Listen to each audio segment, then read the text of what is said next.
Hey, welcome to my Warframes Where They Are Now series, a little series I've had brewing in the back of my mind since the early days of Warframe, quote unquote. I'm going to put this little intro at the beginning of every video in this series. If you've heard this once or more, feel free to skip it. This is just my opinion and is not guaranteed to be fact.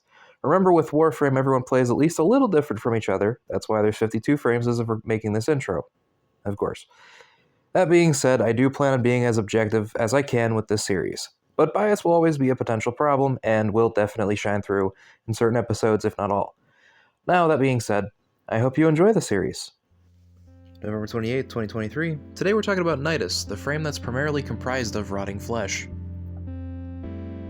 It's fine, don't worry about it. Today we also have a guest speaker who is going to be referred to as Bob Dole because it's funny and also because anonymity. But yeah, let's get right on into it. Sorry if I still sound a little bit nasally, I'm still fighting off whatever this is. However, I'm almost done with it, so yay to that. Base stats on a level 30 Nidus Prime are 525 armor, 190 energy, 650 health, 0 shields, 1 sprint speed, and 115% strength. I'll be honest, I didn't know about the strength buff until actually right now.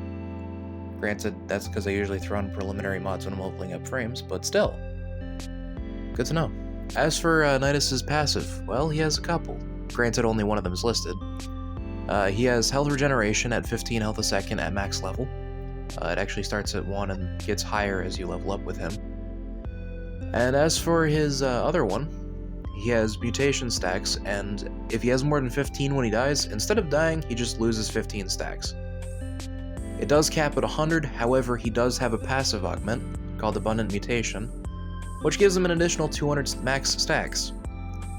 But it does make your Undying have a cooldown of 30 seconds. In the case of the augment, you mainly want to run that for, at least in my opinion, you'd want to run that for, if you want to run it for DPS, because the more stacks you have, the more it increases the strength of his first and fourth abilities. We'll get into that when we get into that, but that's primarily what I'd see that for. Also, if you're planning on sitting and staying, I wouldn't really advise using this if you're running around missions, because I usually finish missions by the time I get to 100 stacks, if not sooner than that. And his first ability is Virulence. You send it a wave of infestation in a straight line, and do an okay amount of damage. However, it does scale with your mutation stacks, so it can get to be pretty substantial towards the later end of the missions. It does cost 40 energy instead of the usual 25 for the first ability. However, you recover 10 energy per enemy that you hit, and that does scale with mods, inversely with ability efficiency, oddly enough. So be wary of that. Fortunately, I don't mind running low efficiency builds because, you know, I have access to Arcane Energize. I know not everyone does because it's pretty hard Arcane to farm for. But anyways, this ability has an augment, teaming Virulence, and that is hitting 4 enemies with Virulence grants 120% primary weapon critical chance for 15 seconds, and that does scale with mods. And you don't need a lot to get it to be pretty damn high. To be fair, even at base value, it's pretty good to have, as you can see here. Your second ability is Larva. You summon a tentacled mass that grabs enemies and pulls it within itself for the short duration that it has. However, it lasts long enough to do what you need to do, which is usually either destroy them, or activate your first ability to gain more stacks. And you can also use this for crowd control, which is the primary function I use it for if I'm just trying to get by on things, mostly on Steel Path, mind you. It does also have an augment called Larva Burst, and you can reactivate it to detonate it to deal 600 toxin damage to everything within 8 meters. And this damage does stack for each enemy grabbed by the larva. So it can get to be pretty substantial. Granted, I hardly ever bother with this because, well, 2 of the other augments are way better in my opinion, but hey, if you have a build for it, go for it, by all means. I've heard that there are some pretty nasty Larva Burst builds. His third ability is Parasitic Link.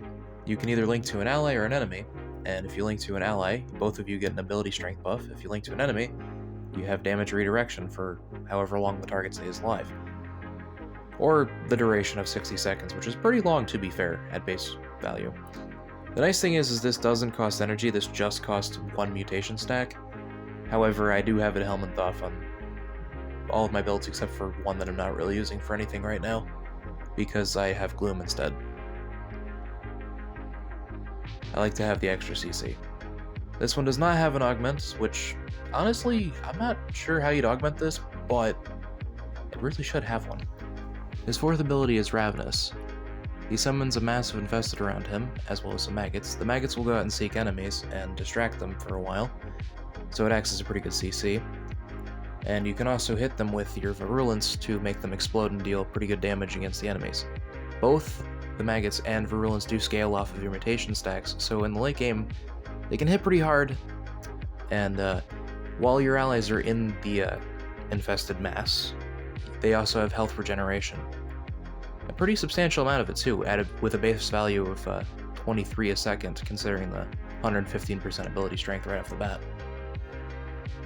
When the ability ends, all of the maggots just explode wherever they are, which can be nice, because even when the ability's on its way out, it does tend to take a few people with it, unless you're at a really high level anyway. And this ability does in fact have an augment, Insatiable.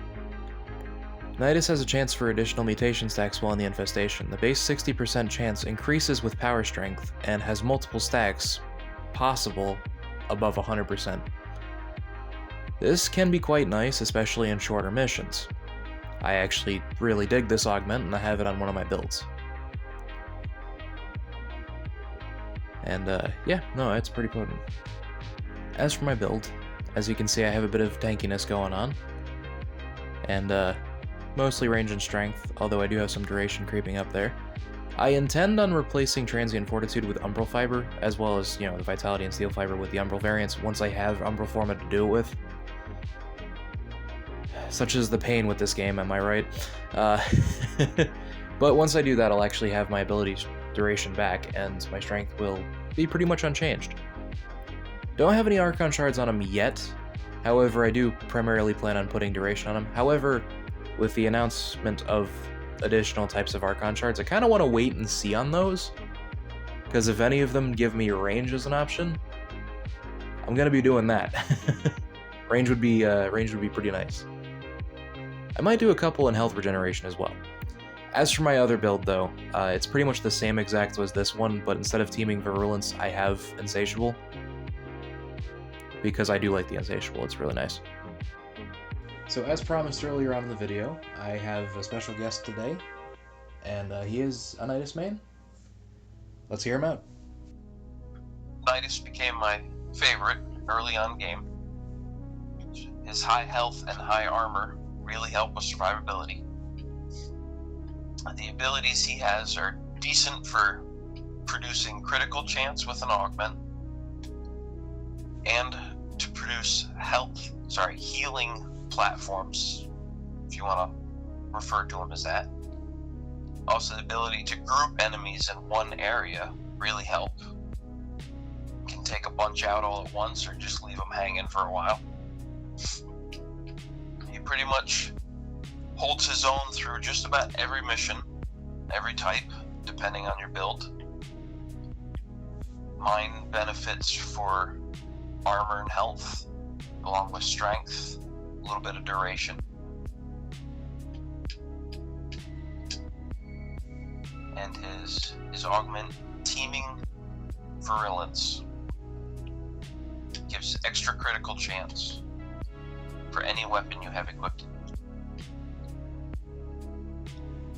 Right now, mine with his strength boosts a critical chance up 379% for 24, almost 25 seconds. But if you use the ability again, the duration starts all over, so you can constantly keep it going and just rip through enemies with a high crit chance, red crits all the time. You don't even need real strong crit chance mods on your weapon.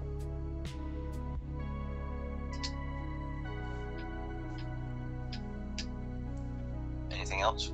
Alright, how do you feel about getting him in the Steel Path to Viri in particular? So I pretty much choose him off the bat if he's available.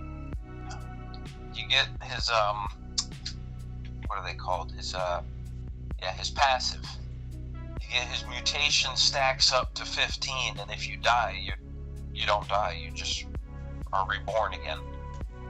You can max it out at 100, so you can live quite a long time. And in Deviri, it's real easy to get up to 100. Nidus is a frame that, in my opinion, is actually extremely well balanced. He doesn't start off overpowered like some of the frames in this game tend to, but he can get there with a little bit of work, which is actually quite nice. And with the tankiness combined with his CC and damage dealing potential, it can be quite nice. Like, he's not particularly ridiculous at any of them, but he does balance them all pretty well. Well, I would say he's pretty ridiculous with tankiness, but there are definitely some that are more tanky than him, of course. But that ability to just stave off death does definitely put him in the running. But overall, yeah, no, I really love Nidus for what he's got going on. He actually functions really well, and he can be quite a blast to play. I'm actually kind of sad I don't use him more often. Well, anyway, let's go ahead and spin that wheel.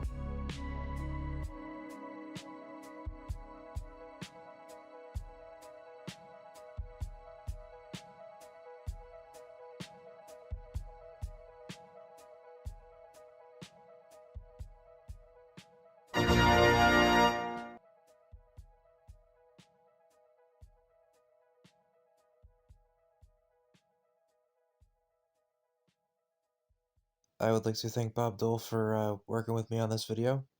It's been fun making ARG stuff with him as well, but it's kind of nice to step out of that and do something else for once in a while. And of course, thank you all for watching, and have a good one.